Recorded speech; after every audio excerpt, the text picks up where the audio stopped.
নমস্কার বন্ধুরা, welcome to সিএসজি news gate. এর আগের ভিডিওতে তোমাদেরকে দেখিয়েছিলাম গেটের এই লাস্ট 4 মান্থ রুট ম্যাপটা কী হওয়া উচিত।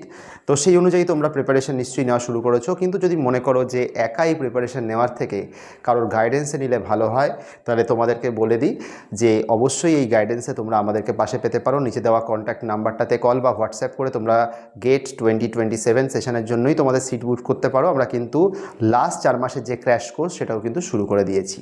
তো চলো আজকের ভিডিও শুরু করা যাক। আজকের টপিক হচ্ছে আমাদের অপারেটিং সিস্টেম। তো অপারেটিং সিস্টেমের জন্য তোমাদের যে পার্টগুলো থেকে বেশি বেশি করে কোশ্চেন আসতে পারে সেটা হচ্ছে, এক হচ্ছে আমাদের শিডিউলিং, দুই হচ্ছে আমাদের সিনক্রোনাইজেশন, তিন হচ্ছে আমাদের মেমোরি। তো মেমোরি ম্যানেজমেন্ট কনসেপ্টটা ভালোভাবে বুঝতে গেলে অবশ্যই আমাদের সিওএটাও ভালো করে পড়তে হবে, এবং হয়তো আমরা খুব তাড়াতাড়ি তার ভিডিও নিয়ে চলে আসবো। আপাতত শিডিউলিং সবাই একটু আধটু জানো যে কীভাবে কাজ করে, এফসিএফএস হোক, এসজেএফ হোক, বা তোমাদের কি বলবো, আমাদের অন্যান্য যে রাউন্ড রবিন শিডিউলিং হোক, বা ধরো মাল্টি লেভেল কিউ শিডিউলিং, এরকম যা যা HRM জাতীয় শিডিউলিং সবই আছে, এগুলো সবই তোমরা হয়তো একটু একটু করে হলেও পড়েছো।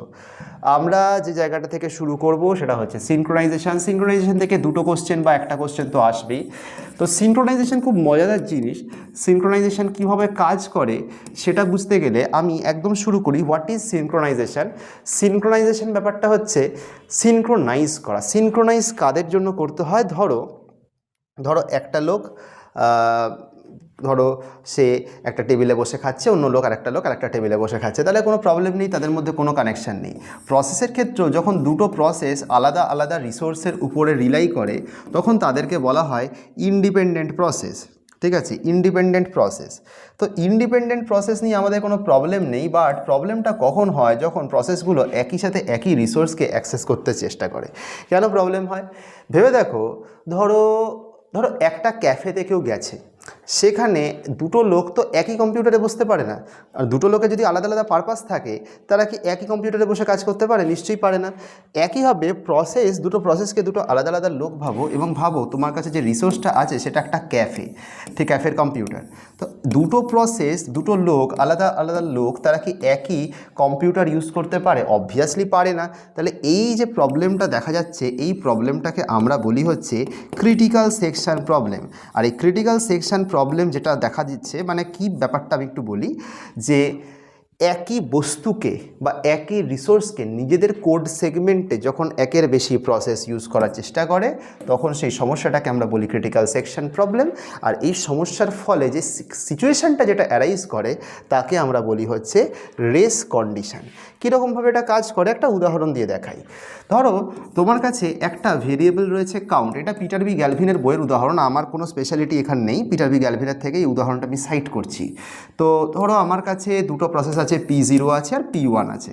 তো P0-র প্রসেস কি, মানে তার ভেতরে কিছু লাইন অফ কোডস লেখা আছে, কি লেখা আছে সব নিয়ে আমার ইন্টারেস্ট নেই, কিন্তু কোডের কোনো একটি জায়গাতে কাউন্টকে 1 বাড়ানো রয়েছে, কাউন্ট প্লাস প্লাস লেখা রয়েছে।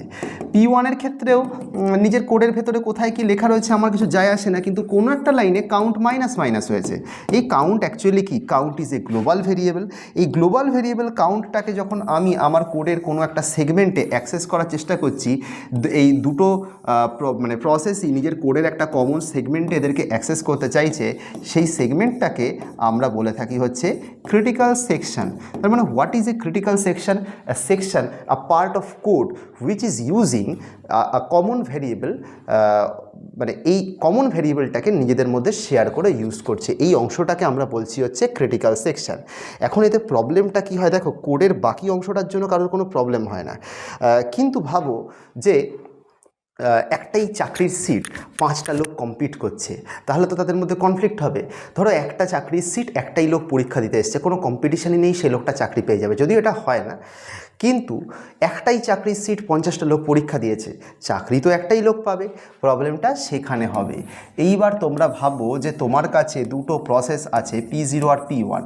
তো ওদের কোডের বাকি লাইনগুলো নিয়ে কিন্তু ওদের কোনো প্রবলেম নেই, মানে যে লোকগুলো চাকরির পরীক্ষায় কনফ্লিক্ট করছে তাদের কিন্তু ডেইলি লাইফে কোনো কনফ্লিক্ট নেই, আর তারা আলাদা আলাদা লোক আলাদা আলাদাভাবে থাকে, তাদের কোনো সমস্যা নেই। কিন্তু যখন তারা কম্পিট করছে একটা চাকরির জন্য, প্রবলেমটা সেখানে হচ্ছে। তার মানে P0 আর P1-এর মধ্যে আলাদা আলাদা কোন কোন লাইনে কী কী লেখা আছে ম্যাটার করে না, কিন্তু ওদের কোডের কোনো একটা লাইনে কমন ভেরিয়েবল কাউন্টকে ওরা ইউজ করেছে, সেটাই ম্যাটার করে। এখন কি হয়, কম্পাইলার এই কোডগুলোকে চালানোর সময় এগুলোকে সি প্রোগ্রামিংয়ের ফ্রন্টে তো চালায় না, তাহলে ওরা কিভাবে এটাকে চালায়, কাউন্ট প্লাস প্লাসকে যখন P0 এক্সিকিউট করে কম্পাইলারের ভাষায় ও এটাকে একটা অ্যাসেম্বলি ল্যাঙ্গুয়েজ বা হার্ডওয়্যার কম্প্যাটিবল ল্যাঙ্গুয়েজে কনভার্ট করে। কাউন্ট প্লাস প্লাস মানে কি, কাউন্টের ভ্যালুকে 1 বাড়ানো। ধরে নাও P0 একটা রেজিস্টার ইউজ করছে যার নাম হচ্ছে R0, ঠিক আছে। তো ও কি করছে, বেসিক্যালি ও R0-র মধ্যে কাউন্টের ভেরিয়েবলের ভ্যালুটাকে স্টোর করছে। অ্যাকচুয়ালি এভাবে লেখা হয় না, মুভ কমান্ড দিয়ে লেখা হয়, কিন্তু আমি সেভাবেই লিখছি যে লেখাটার সাথে তোমরা বেশি comfortable. R0 is equal to count মানে কি, কাউন্টের ভ্যালুটা R0-তে মুভ করো। দেন কি করে, R0 is equal to R0 plus 1 মানে R0-র ভ্যালু 1 বাড়িয়ে দাও। দেন কি করে, এই বর্ধিত ভ্যালু এই বাড়ানো ভ্যালুটাকে ও কাউন্টের ভেতরে স্টোর করে। একইভাবে P1-এর ক্ষেত্রে কি হয়, P1-এর মধ্যে মনে করো একটা রেজিস্টার আছে কাউন্ট, এই রেজিস্টার আছে R1, ও কি করছে, কাউন্টের ভ্যালুটাকে স্টোর করছে। ও কি করছে, রেজিস্টারের ভ্যালুটাকে 1 কমাচ্ছে, আর ও কি করছে, কাউন্টের মধ্যে সেই রেজিস্টারের ভ্যালুটাকে স্টোর করছে। এবারে কনসেপ্টটা কি, কিভাবে কাজটা হয় আমরা একটু ভাবি। যে আমাদের কাছে এই পেজটা যদি আমরা দেখি, এই যে তিনটে করে লাইনের কোড রয়েছে, এই 3টে লাইনের কোড এখানেও যখন চলছে ওখানেও চলবে, একসাথে তো হতে পারে না। কেননা তোমার কাছে যদি মাল্টিপল প্রসেসর থাকে তাহলে হতে পারে, কিন্তু যদি তুমি ইউনি প্রসেসর সিস্টেমে ভাবো নিশ্চয়ই এটা একসাথে ঘটছে না। তাহলে এইবার তুমি কি করে করবে, ধরো এরকম একটা ঘটনা ঘটলো যে P0 আর P1-এর ক্ষেত্রে P0 3টে লাইন আগে এক্সিকিউট করলো, P1-এর 3টে লাইন পরে এক্সিকিউট করলো, তাহলে ওদের মধ্যে কোনো ওভারল্যাপিং এক্সিকিউশন নেই। কিন্তু যখন ওভারল্যাপিং এক্সিকিউশন হবে তখন কি হবে, ওভারল্যাপিং নেই মানে আমি কি বলতে চাইছি, যে মনে করো এই 3টে লাইন আগে এক্সিকিউট করলো, তারপরে এই 3টে লাইন এক্সিকিউট করলো, তাহলে তো আমাদের কোনো প্রবলেম নেই। আগে P0 কাউন্টের ভ্যালুকে 1 বাড়িয়ে দিল, তারপরে P1 কাউন্টের ভ্যালুকে 1 কমিয়ে দিল, কোনো কনফ্লিক্ট নেই। কিন্তু যদি এমনটা হয় যে, আমি কোডের সিকোয়েন্সটাকে একটু অন্যভাবে লিখি, ধরে নেওয়া যাক P0, এখানে লিখলাম P1, P0 কী করেছে, R0 is equal to count করেছে। তারপরে মনে করা যাক P1-এর সাইডে কোনো একটা প্রিম্পশন ঘটে, P1-এর 3টে লাইন এক্সিকিউট হয়ে গেছে।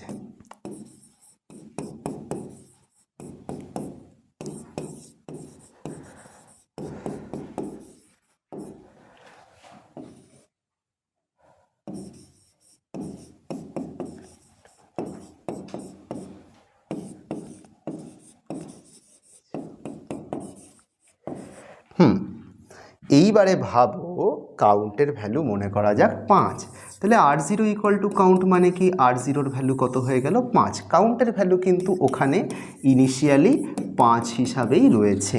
এবার যখন তুমি R1 is equal to count লিখছো, ও কী করছে, কাউন্টের ভ্যালু তো 5ই আছে, তাহলে ও R1-এর মধ্যে 5 স্টোর করলো। R1 equal to R1 minus 1 মানে কি, R1-কে 4 করে দিল।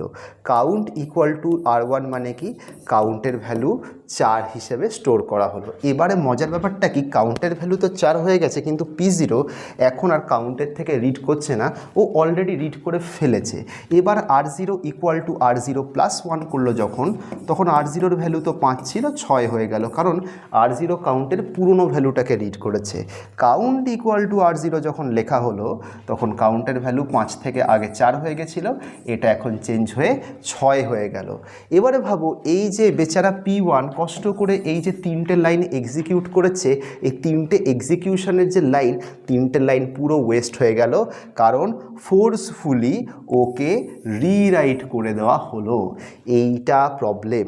এই প্রবলেমটাকে আমরা বলে থাকি হচ্ছে রেস কন্ডিশন।